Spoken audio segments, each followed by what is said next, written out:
RSMSSB 2018 computer का paper solution देख रहे हैं। 3 पार्ट तक ऑलरेडी मैं करा चुका हूँ, डिस्क्रिप्शन में लिंक है। पार्ट 4 है, क्वेश्चन नंबर 76 से 100 तक देखेंगे। और कोर्स की लिंक भी डिस्क्रिप्शन में ASO एंड कंप्यूटर के लिए, तो अच्छे से पढ़ लेना उसको, क्योंकि उससे बाहर क्वेश्चन नहीं जाएंगे। क्वेश्चन नंबर 76 ये जो है, ये पार्ट A का GK का क्वेश्चन है। ओनली पार्ट B डिस्कस कर रहे हैं हम। जितने भी क्वेश्चन देख रहे हैं सभी के सॉल्यूशन और जितने ऑप्शंस हैं उनको प्रॉपर तरीके से देख रहे हैं। हर एक ऑप्शन में क्या क्या हो सकते हैं, कितनी कितनी पॉसिबिलिटी है जो नेक्स्ट एग्जाम में आपसे पूछी जा सकती हैं। The average of 40 number is 0, out of these the maximum number of positive number में बी। ये कह रहा है कि 40 नंबर का औसत जो है वो 0 है। अब देखो यहाँ पर क्या होगा कि जैसे 40 नंबर का आप औसत कर रहे हो, सभी को इस तरह से सम, औसत का मतलब पहले तो नंबर ऑफ जितने टर्म्स हैं उन सभी का क्या करोगे, सम कर दोगे, एडिशन कर दोगे, देन जितने नंबर ऑफ टर्म है उनका डिवाइड कर दोगे। 40 हैं तो 40 का डिवाइड कर देंगे, इक्वल टू क्या आ रहा है यहाँ पर, इक्वल टू जो है वो 0 आ रहा है। अब देखो इसमें एक बात कि जब 40 को मैं गुणा करूँगा 0 से तो वो क्या हो जाएगा, फाइनली 0 ही आएगा। यानी कि वो ये कह रहा है ओवरऑल कि जितना भी नंबर हैं उन सभी का सम करने पर, एडिशन करने पर फाइनली 0 आता है। अब आपको ये बताना है कि out of this the maximum number of positive number में भी, इनमें से जो मैक्सिमम पॉजिटिव नंबर होगा वो क्या हो सकता है। अब आपको अपनी तरफ से स्टार्ट नहीं करना, पहले ऑप्शन देखना है कि ऑप्शन क्या क्या है। अगर मैं ऑप्शन 20 ले लेता हूँ, बी ऑप्शन में 20, तो अगर बी सही होता है तो 1 और 0 तो ऑटोमेटिकली क्या हो जाएंगे, एलिमिनेट हो जाएंगे। अब यहाँ पर 20 रख के देख लेते हैं। माना कि मैंने एक नंबर 20 रख लिया, बाकी जो 39 नंबर बच गए मैं उसमें किसी में -2, किसी में +2, किसी में -1, किसी में +3, इस तरह से रख लूँगा और फाइनली क्या कर सकते हैं, 0 कर सकते हैं। बिल्कुल, इसने कहीं भी ये नहीं कहा कि आप नेगेटिव में -1 तक ले सकते हो या -2 तक ले सकते हो। आपकी जो है छूट है, कुछ भी कर सकते हो। तो 20 भी पॉसिबल है। जब 20 पॉसिबल है तो 1 और 0 तो ऑटोमेटिकली क्या हो जाएंगे, हट जाएंगे। अब मैं 39 को चेक कर लेता हूँ, 39 को। तो देखो अगर मैं 39 यहाँ पर लेता हूँ, बाकी जितने भी 39 नंबर बचे हुए हैं सभी में -1 ले लूँ, तो आप देखोगे 39 -1 तक कितना हो जाएगा, माइनस के 39 ये हो गया, प्लस के 39 ये है, तो सम क्या आ जाएगा, 0। यानी कि ये 39 भी पॉसिबल है और मैक्सिमम नंबर 39 यहाँ पर दे रखा है। तो ऑप्शन में जो मैक्सिमम नंबर दे रखा है वही क्या होगा, इसका फिजिबल आंसर होगा। ये आपको ध्यान रखना है, ऑप्शन के अकॉर्डिंग करना है। ये क्वेश्चन आपका करंट अफेयर का है। Which of the following bank launch countries first integrated lifestyle and banking digital service platform name YONO. देखो योनो कैश भी आया है और ये योनो किसका है, SBI का था, अभी भी चल रहा है। इसके बाद नेक्स्ट क्वेश्चन नंबर 79, ये आपके क्वेश्चन है स्टैटिस्टिक्स से। Directorate of statistics and economic Rajasthan में इनमें से कौन सा फंक्शन नहीं है। यानी ये क्वेश्चन है आपके स्टैटिस्टिकल ऑर्गेनाइजेशन वाला क्वेश्चन, और बहुत आसान सवाल है। अगर नहीं भी पढ़ा हो तो भी आप इस क्वेश्चन की मदद से आंसर कर सकते हो। ये कह रहा है इनमें से आर्थिक एवं सांख्यिकी निदेशालय जो राजस्थान का है उसका काम नहीं है। तो पहला है coordination of statistical activities of various department, यानी विभिन्न विभागों की सांख्यिकी गतिविधियों में समन्वयन। यानी कि ये क्या करता है, कोऑर्डिनेशन करता है, जितने भी डिपार्टमेंट होते हैं उनसे सांख्यिकी डेटा लेता है, उनको कलेक्ट करके क्या करता है, प्रकाशित करता है। पब्लिकेशन वगैरह का काम भी कोऑर्डिनेशन का ही होता है। तो बिल्कुल कोऑर्डिनेशन काम किस में आएगा, directorate of statistics and economics Rajasthan में आएगा। दूसरा ऑप्शन को छोड़ देते हैं, अभी तीसरे ऑप्शन पर आते हैं। आंकड़ों के संग्रहण में मान्य मानकों का पालन, बिल्कुल स्टैंडर्ड्स जो होते हैं उनको पालन करता है, उनको अडेप्ट करता है, बिल्कुल सही बात है। Suggest ways to improve the quality of data, ये सजेस्ट करता है कि किस तरह से क्वालिटी ऑफ डेटा को इम्प्रूव किया जा सकता है। अब देखो ऑप्शन बी पर आओ, ये कह रहा है प्रमोट डुप्लीकेशन, यानी कि सेम डेटा को बार बार पब्लिश करता है, सेम डेटा को दोबारा से रिपीट मोड में लगाकर, यानी कि एक ही बुक अब पब्लिश की जा रही है उसमें सेम डेटा बार बार से डुप्लीकेट हो रहा है और प्रकाशित किया जा रहा है। तो ऐसा तो कोई भी डिपार्टमेंट नहीं करेगा, चाहे वो ये डिपार्टमेंट हो चाहे कोई भी डिपार्टमेंट। तो इसका आंसर क्या हो जाएगा, ऑप्शन बी हो जाएगा। क्वेश्चन नंबर 80 को देख रहे हैं। Fisher's index does not satisfy, यानी कि फिशर जो सूचकांक है वो इनमें से किसको संतुष्ट नहीं करता, किस टेस्ट को संतुष्ट नहीं करता। 4 प्रकार के टेस्ट पढ़े थे हमने, unit test, circular test, time reversible test यानी TRT, और एक था FRT यानी फैक्टर रिवर्सिबल टेस्ट। स्टार्टिंग के 25 क्वेश्चन में आपसे इसके रिगार्डिंग भी एक क्वेश्चन पूछा था कि फैक्टर टेस्ट है या फैक्टर रिवर्सिबल टेस्ट है या रिवर्सिबल फैक्टर टेस्ट है या रिवर्सिबल टेस्ट है। तो अगर आपको नाम भी सही से पता है ना तो भी आपके 1-2 क्वेश्चन सही हो जाएंगे। ये आपके 2018 के पेपर में ही था। अब देखो इस क्वेश्चन में कहा है कि फिशर किसको सेटिस्फाई करता है। हम ये देखते हैं ये टेस्ट किन किन इंडेक्स को सेटिस्फाई करते हैं, उससे आपको सारे क्वेश्चन हो जाएंगे। यूनिट टेस्ट ऑलमोस्ट जितने भी इंडेक्स नंबर हैं सभी को सेटिस्फाई करता है। इसके बाद आता है time reversible test. Time reversible test Fisher index test को, मार्शल एडवर्ड को, इसके साथ कैले इंडेक्स को और एक है जो ज्योमेट्रिक मीन के इंडेक्सेस होते हैं, सिंपल ज्योमेट्रिक मीन के, उनको भी सेटिस्फाई करता है। इसके बाद आता है फैक्टर रिवर्सिबल टेस्ट। एक तरह से इसको वैल्यू इंडेक्स टेस्ट भी बोलते हैं, वैल्यू इंडेक्स भी बोल सकते हो। अगर आपसे बोला जाए कि इनमें से वैल्यू इंडेक्स जो टेस्ट है वो कौन सा है, तो वो फैक्टर रिवर्सिबल टेस्ट ही है, और ये सेटिस्फाई करता है फिशर को। ये इकलौता है फिशर को करता है। इसके साथ इसके बाद आता है सर्कुलर टेस्ट। ये टाइम रिवर्सिबल टेस्ट का एक्सटेंशन है। एक्सटेंशन मतलब कि यहाँ पर टाइम रिवर्सिबल टेस्ट में क्या होता है कि P01 इंटू P10, अच्छे से मैंने पढ़ा दिया ऑलरेडी ये, तो इसका जो है मल्टीप्लिकेशन यानी कि प्रोडक्ट जो है वो 1 आता है। लेकिन सर्कुलर टेस्ट में क्या होता है कि P01, P12 और P20 यानी 2 से ज़्यादा जब होते हैं तो उस केस में सर्कुलर टेस्ट हम फॉलो करते हैं। यानी एक तरह से क्या देख रहे हो आप यहाँ पर, टाइम रिवर्सल टेस्ट का क्या है, ये एक विस्तृत रूप है, एक्सटेंशन है, और ये फॉलो करता है ओनली कैले इंडेक्स को। तो आपको ध्यान रखना है। अब इसने बोला है कि इसमें से कौन सेटिस्फाई नहीं करता, तो सर्कुलर टेस्ट जो है वो सेटिस्फाई नहीं करता। सर्कुलर टेस्ट ओनली कैले इंडेक्स को सेटिस्फाई करता है।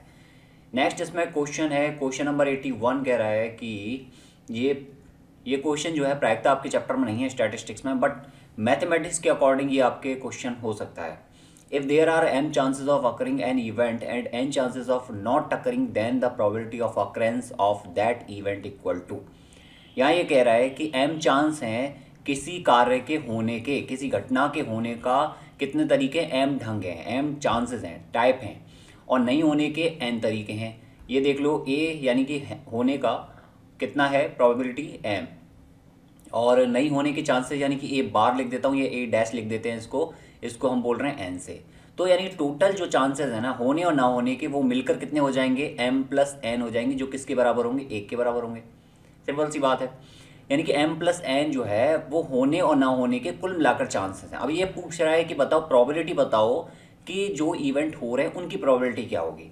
तो प्रोबेबिलिटी हम कैसे देखते हैं, प्रोबेबिलिटी हम निकालते हैं जो होना है या नहीं होना उसको ऊपर अपॉन में टोटल, यही होती है प्रोबेबिलिटी। और आपको हमेशा ध्यान रखना है कि प्रोबेबिलिटी या तो लेस देन या इक्वल टू 1 होगी, या फिर ग्रेटर देन और इक्वल टू 0 हो सकती है, 0 और 1 के बीच में ही मूव करेगी, ये आपको ध्यान रखना है।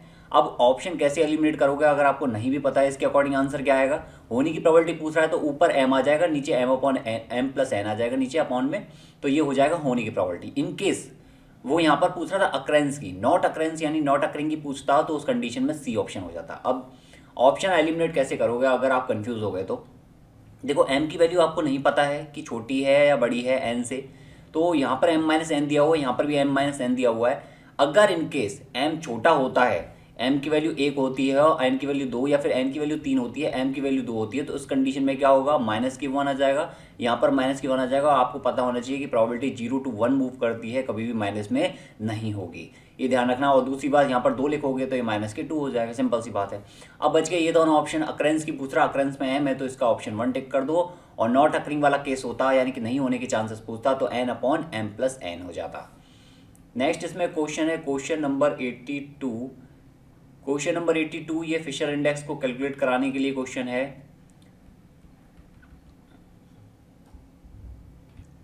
देखो फिशर इंडेक्स जो होता है, अगर आपको ये पता है कि इसका फॉर्मूला क्या है, ये बोल रहा है फिशर इंडेक्स में वैल्यू बताना है, यानी कि यहाँ पर ये आपको प्राइस बेस ईयर दिया है यानी कि P0 दिया है, ये क्वांटिटी बेस ईयर दिया है यानी कि Q0 दिया है, इसको यहीं लिख देते हैं P0। प्राइस करंट ईयर है मतलब P1, और क्वांटिटी करंट ईयर है मतलब कि Q1। अब आपको फिशर इंडेक्स निकालना है, तो P01F निकालते हैं, तो वो आता है जो लास्ट पेयर इंडेक्स है और पार्शियल इंडेक्स है उसका geometric mean, last pair index and partial index का ज्योमेट्रिक मीन। अब आपको ये निकालना है कि लास्ट पेयर इंडेक्स क्या होगा। P01 के लिए लास्ट पेयर इंडेक्स होता है सम ऑफ P1 Q0 अपॉन में सम ऑफ P0 Q0 इंटू 100, और पार्शियल इंडेक्स क्या होगा, P01 P, ये हो जाएगा सम ऑफ P1 Q1 अपॉन में सम ऑफ P0 Q1 इंटू 100, तो ये हो जाएगा पास इंडेक्स। अब आपको कुछ नहीं करना, सिंपल सा इन दोनों को सॉल्व कर लेना। यहाँ पर P1 आपको पता है, Q1 आपको पता है, Q0 पता है, P0 पता है, बस आपको मल्टीपल करके क्या करना है, सम करना है, देन उसके बाद सॉल्व करके देखना कि आंसर क्या आएगा, और उसका ज्योमेट्रिक मीन होगा वो होगा P01 या फिर फिशर इंडेक्स नंबर। इसको मैं सॉल्व नहीं करा रहा हूँ, सिंपल सा फॉर्मूला बता दिए, फॉर्मूला भेज दिए कंप्लीटली क्वेश्चन, इसको सॉल्व कर लेना। Next question number 83। ये जो है क्वेश्चन नंबर 83, ये आपके जीके का क्वेश्चन है। परमाणु ऊर्जा परियोजना कहाँ पर स्थित? रावत भाटा में। इसका स्क्रीन पर आपको इमेज भी शो हो रही होगी। राजस्थान में दिसंबर 2017 तक ऊर्जा की अधिष्ठापित क्षमता थी। Installed capacity of power in Rajasthan as on December 2017 was. ये इकोनॉमिक सर्वे से क्वेश्चन है, जो दैट टाइम का इकोनॉमिक सर्वे था, उससे ये क्वेश्चन आया था और उसके अकॉर्डिंग आंसर था इसका 19,576। प्रेजेंट में आपसे जो क्वेश्चन पूछा जाएगा उसके अकॉर्डिंग देख लेते हैं। ये इकोनॉमिक सर्वे जो अभी करंट का है उसके अकॉर्डिंग दिसंबर 2020 तक का डेटा है और यही आपसे एग्जाम में पूछा जाएगा। और इसमें अधिष्ठापित या फिर इंस्टॉल्ड पावर कैपेसिटी है वो है 21,835 की, जो आपके लिए अभी आंसर है करंट में। और इसमें अगर आपसे पूछा जाए कि सबसे ज़्यादा किस में है तो वो है थर्मल पावर की। थर्मल पावर में है 12,782।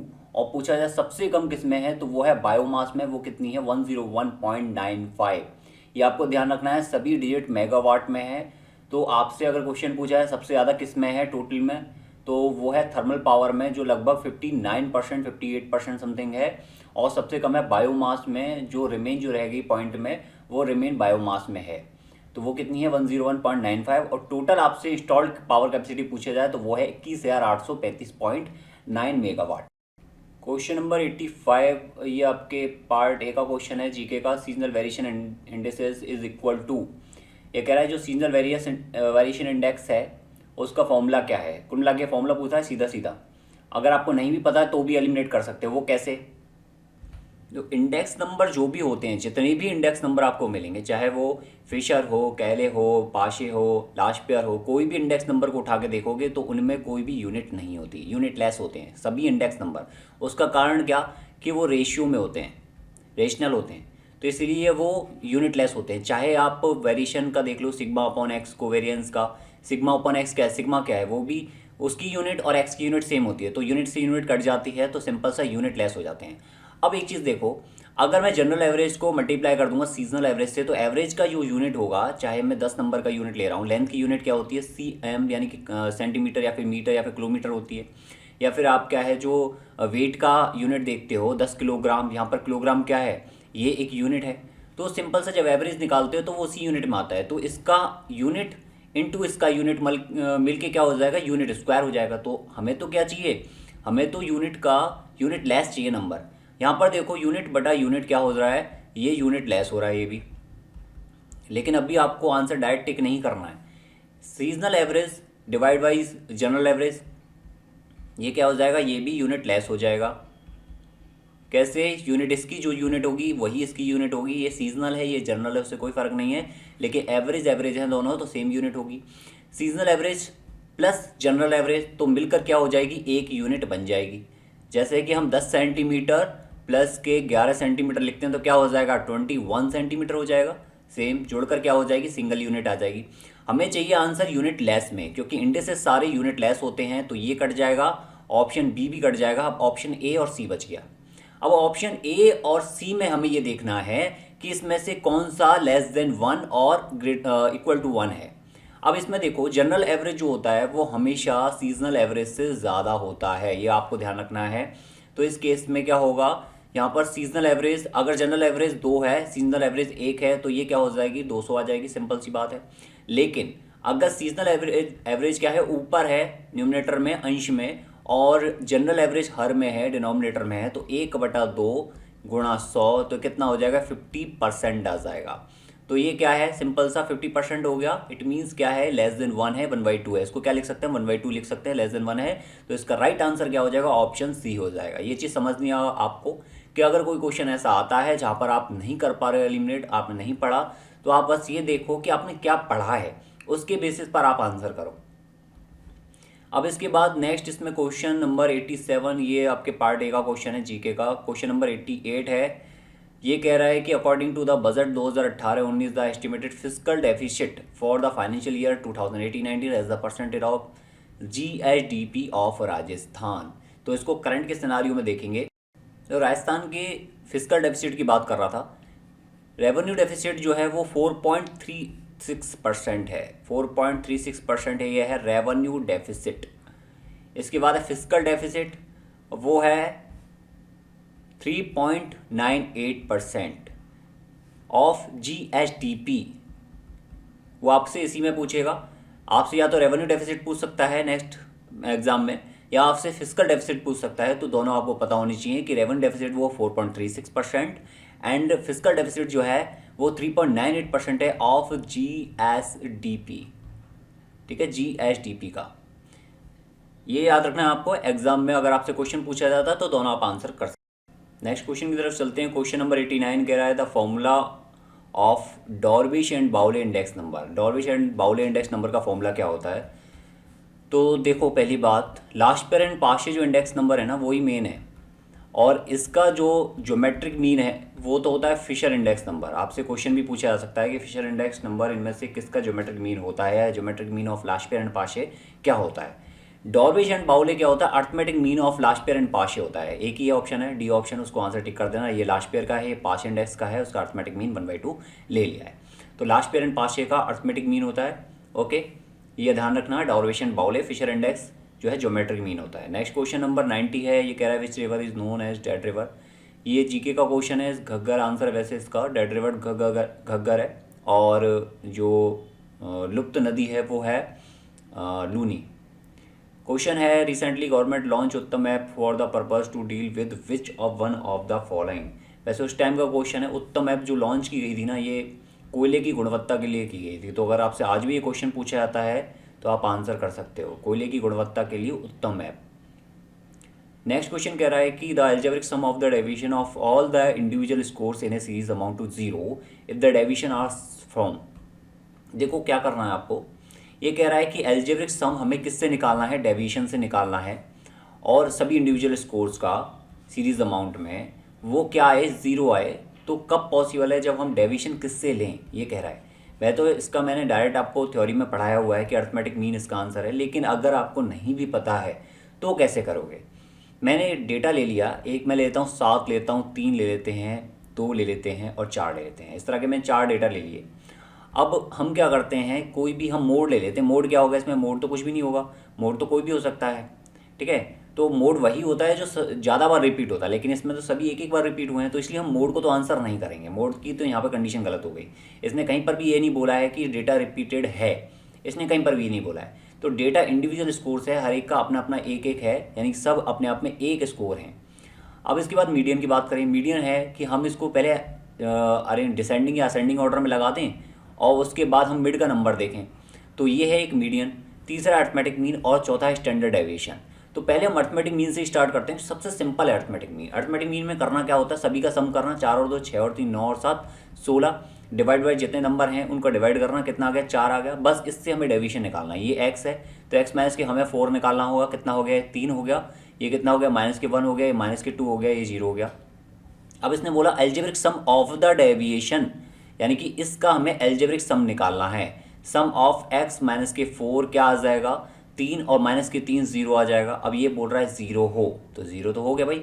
अर्थमेटिक मीन में ये चीज़ हो रही है, तो इसका मतलब इसका आंसर क्या हो जाएगा कि हम डेविएशन अगर अर्थमेटिक मीन से लेते हैं तो it means algebraic sum of deviation क्या आएगा? वो इंडिविजुअल स्कोर का 0 आएगा। आपको ये ध्यान रखना है, डायरेक्ट में भी और इनडायरेक्टली अगर आप निकालना चाहो तो कैसे निकाल सकते हो। नेक्स्ट इसमें क्वेश्चन है the method of collecting primary data. जो मेथड है प्राइमरी डेटा को कलेक्ट करने का, वो इनमें से क्या है? जब मैंने पहला चैप्टर पढ़ाया था उसमें बहुत अच्छे समझाया हुआ कि प्राइमरी डेटा होता क्या है। प्राइमरी डेटा वो होता है जो मेन सोर्स से कलेक्टेड होता है। मेन सोर्स, जैसे आप किसी का इंटरव्यू ले रहे हो तो वो क्या है? मेन सोर्स है। आपसे पहली बार जानकारी, वो जो आपको जानकारी देगा वो अपने से देगा, वो किसी से पढ़कर नहीं देगा। तो यहाँ पर ये कलेक्टिंग, ये प्राइमरी डेटा की बात कर रहा है। अब सेकेंडरी डेटा क्या होता है? 2 तरह के डेटा होते हैं मेनली। तो सेकेंडरी डेटा क्या होता है? सेकेंडरी डेटा होता है जो पब्लिकेशन का डेटा है, वही सेकेंडरी डेटा होता है। तो यहाँ पर ये पब्लिश सोर्स, जो सोर्स पब्लिश हो रहे हैं उनसे आप डेटा ले रहे हो, तो वो क्या है? वो सेकेंडरी डेटा है, ये सेकेंडरी है। इसके बाद पब्लिकेशन ऑफ बिजनेस हाउसेज, ये भी सेकेंडरी है। इंटरनेशनल पब्लिकेशंस, ये भी सेकेंडरी है। कितनी भी पब्लिकेशन हो, कैसा भी पब्लिकेशन हो, जनरल हो, वो सभी क्या है? सेकेंडरी डेटा होते हैं। इवन न्यूज़पेपर भी क्या है? सेकेंडरी डेटा का सोर्स है। इनडायरेक्ट ओरल इन्वेस्टिगेशन, यानी कि आप क्या कर रहे हो, अप्रत्यक्ष रूप से मौखिक आप इन्वेस्टिगेशन कर रहे हो, तो ये कैसा हो जाएगा, ये प्राइमरी डेटा का सोर्स हो जाएगा। इवन इंटरव्यू भी क्या है, प्राइमरी डेटा का सोर्स है। डोर टू डोर आप कलेक्शन कर रहे हो डेटा का, वो भी क्या है, प्राइमरी डेटा का सोर्स है। तो आपको ये बात क्लियर हो गई होगी कि प्राइमरी डेटा सोर्स और जो सेकेंड डेटा सोर्स हैं वो किस तरह के होते हैं, उनके मेथड क्या क्या होते हैं। तो ये बोल रहा है प्राइमरी डेटा का कलेक्टिंग मेथड कौन सा है, तो सिंपल सी बात है, जो हमें डायरेक्ट मेन सोर्स से डेटा देता है वही मेथड प्राइमरी डेटा कलेक्शन का हो सकता है, इनडायरेक्ट ओरल इन्वेस्टिगेशन। नेक्स्ट इसमें क्वेश्चन है, क्वेश्चन नंबर 94 कह रहा है कि if Jio invites opinion on its new services through questions on radio and newspaper and people who respond become a part of samples, a sampling technique is known as. यानी कि अगर जियो अपनी नई सुविधा के संबंध में लोगों के मत जानने के लिए समाचार पत्रों और रेडियो के माध्यम से सुझाव आमंत्रित करते हैं, तो ऐसी परिस्थिति में जो लोग सुझाव देते हैं वह न्यायदर्श की इकाई बन जाते हैं। ऐसी निदर्शन विधि को क्या कहते हैं। देखो इसमें बात की है इसने कि जियो एक ओपन पोल करा रहा है, जिससे जैसे हमने ओपन पोल कराया कि भाई कितने लोग इंटरेस्टेड हैं इन क्लासेस के लिए, तो यस नो और एक ऑप्शन और है, या फिर मैंने जो है ओपन कमेंट कर दिया कि आप कमेंट कर सकते हो। तो आप क्या कर रहे हो, अपनी स्वेच्छा से वो कहीं पर भी शेयर कर रहे हो, किसी के साथ भी शेयर कर रहे हो, किसी फ्रेंड के साथ कर रहे हो कि भाई इसमें यस कर दे, हमें ये क्लास मिल जाएगी, तो तू भी यस कर दे। हमने वहाँ पर कोई एरिया स्पेसिफिक नहीं कर रहा क्या कि भाई टेलीग्राम पर ही हम डालेंगे या फिर यूट्यूब पर हम डालेंगे या फिर एप्लीकेशन पर हम डालेंगे। हमने कहीं भी ऐसा नहीं कर रखा कि वही बच्चे इसमें पार्टिसिपेट कर सकते, नहीं, आप किसी के साथ भी शेयर करो, हमें कोई मतलब नहीं है। आप इस फॉर्म को जब भी शेयर करोगे जिसके साथ भी, वहाँ पर जो भी रेस्पॉन्स करेगा उसके आधार पर फाइनल जो रेस्पॉन्स हम एनालिसिस करेंगे वो बताएंगे उससे कि कितना % रिजल्ट हमारे अकॉर्डिंग आया या नहीं आया। तो इसमें पहला ऑप्शन है सेल्फ सेलेक्टेड, इसके बारे में बाद में बात करेंगे। क्लस्टर सैम्पलिंग में क्या होगा, आपने क्लस्टर बना दिए, तो क्लस्टर में क्या हो रहा है, आप पर्टिकुलर देख रहे हो कि किसी कैटेगरी वाइज या किसी फैक्टर वाइज आप क्या कर रहे हो, क्लस्टर बना रहे हो। तो क्लस्टर हम इस तरह से तो बना नहीं रहे, जियो ने इनवाइट किया है वो भी ओपनली, वहाँ पर कहीं पर भी ये मेंशन नहीं किया कि हम इस एज ग्रुप को या फिर इस जो फैक्टर को कंसीडर करेंगे, नहीं, उसने ये नहीं कहा है, तो हम इसको कंसीडर नहीं कर सकते। अब इसके बाद एरिया सैम्पलिंग, जियो ने ये भी नहीं बोला है कि हम भारत के इस एरिया में या फिर अमेरिका के इस एरिया में हम इसको जो है कंडक्ट कराने वाले हैं सर्वे को, उसने ये भी नहीं बोला है, तो ये भी गलत है। मल्टी स्टेज में क्या है, यहाँ पर सर्वे का रिजल्ट ले लिया, इसके बाद फिल्टर करके यहाँ पर लेंगे, उसके बाद फिल्टर करके यहाँ पर लेंगे, इस तरह से इसने ये भी नहीं बोला है।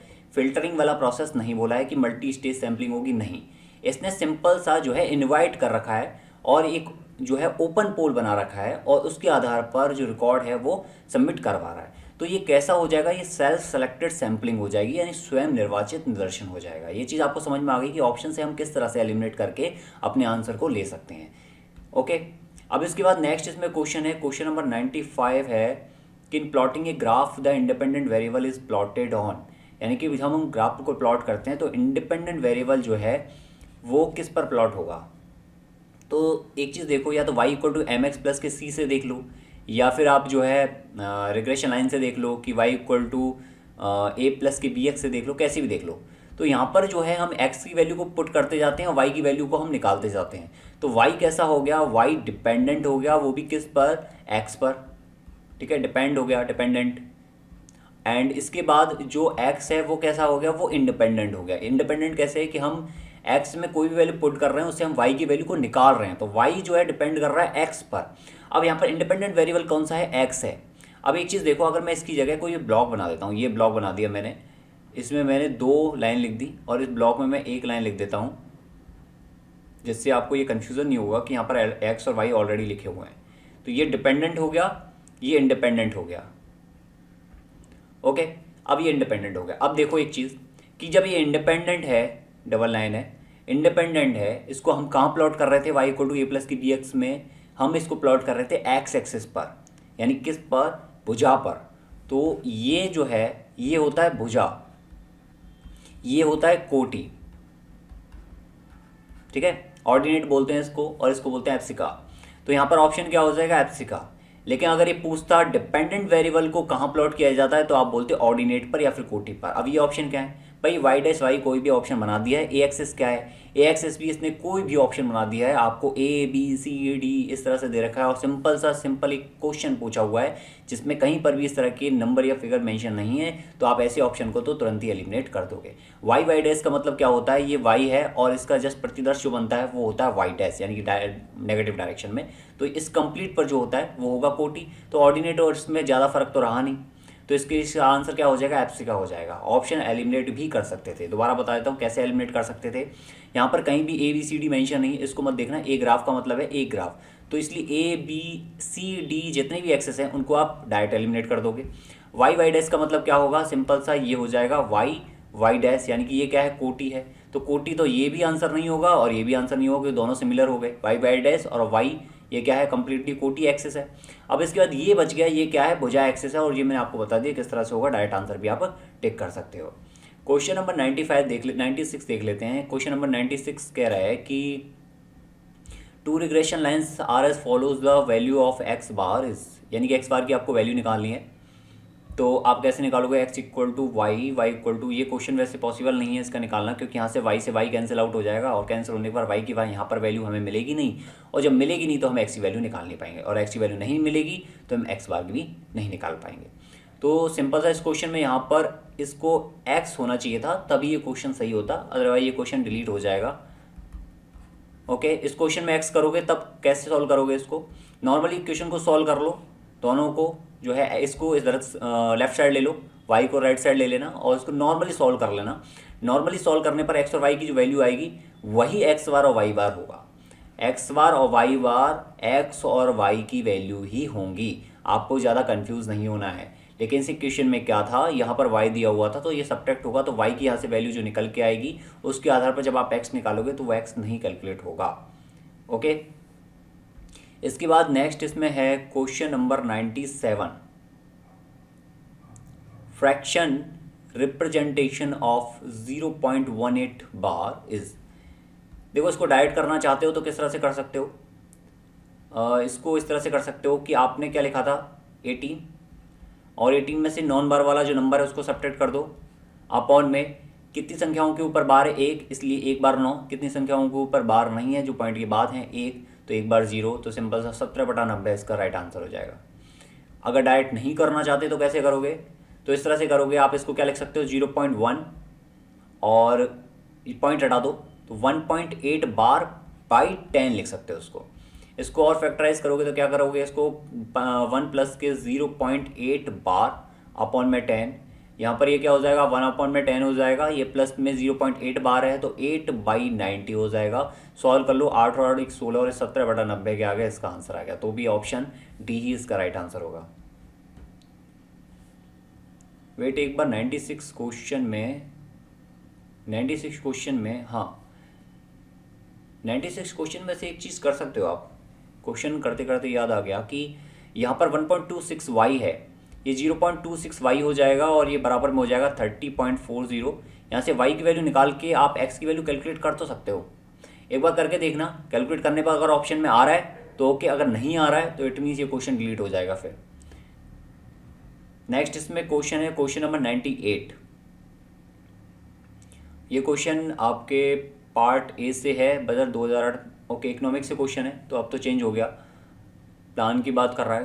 क्वेश्चन नंबर 99 कह रहा है the given data curve has, यानी इनमें से जो ये डेटा कर्व जो दिया हुआ है ये ऑप्शन में से कौन सा सही है इसके अकॉर्डिंग। देखो, पहली बात तो स्लोप क्या होता है, जैसे कि टेंजेंट झुकाव, जैसे ये है इसका झुकाव क्या होगा, ये होगा, यानी कि ये इस एक्सिस से कितना झुका हुआ है, इस एक्सिस के लिए कितना झुका हुआ है, तो ये हो जाएगा tan थीटा। यहाँ पर देखोगे यही सेम लाइन जो इसके पैरेलल बनी हुई है, यानी tan थीटा इक्वल टू क्या हो गया, 0 हो गया, सिंपल सा, टेंजेंट क्या हो गया 0 हो गया, तो ये तो नहीं होगा। इनफाइनाइट, ये जीरो स्लोप और जीरो स्लोप हो जाएगा आंसर। इनफाइनाइट स्लोप कब होता, जब ये ग्राफ कुछ इस तरह से होता, ये लाइन जो यूँ है ये ऊर्ध्वाधर होती तो ये 90 बनता और tan 90 क्या होता है, इन्फिनिटी होता है, तब उस कंडीशन में इनफाइनाइट स्लोप होता। तो ऑप्शन बी सी डी में से एक आंसर हो सकता है। अब इसके बाद देखो यहाँ पर डिमांड कितनी जा रही है, इनफाइनाइट टाइम तक जा रही है, लेकिन प्राइस में माइनर चेंज हो रहा है। माइनर चेंज को हम 0% से दिखा लेते हैं।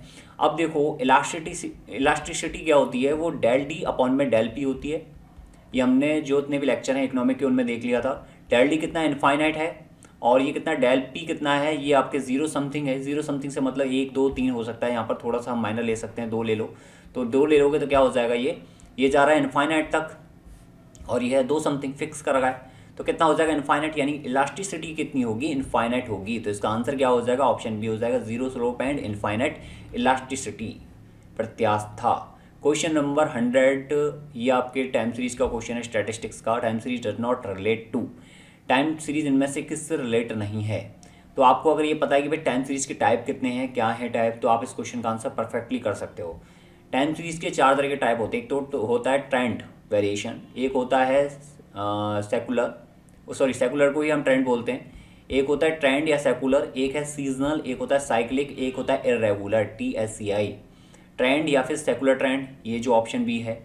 और S यानी सीजनल वेरिएशन, C यानी कि साइक्लिक वेरिएशन, और I यानी कि इरेगुलर वेरिएशन। लेकिन क्रॉस सेक्शनल वेरिएशन नहीं होता, तो इसका आंसर क्या हो जाएगा, ऑप्शन C हो जाएगा, not relate to cross sectional variation. Okay, ये आपका कंप्लीट हो गया है, और मैं आपको ASO का भी आपको पेपर का सॉल्यूशन करा दूंगा। तो आप अच्छे से कर लो, देख लो, पेपर बहुत ही ज़्यादा सिंपल है, आपको बस कुछ नहीं करना, अच्छे से पढ़ना है। और कोर्स की लिंक डिस्क्रिप्शन में दे रखी है, जितना जल्दी हो ज्वाइन कर लेना, लेट करोगे तो आपको ही नुकसान हो जाएगा। Good luck.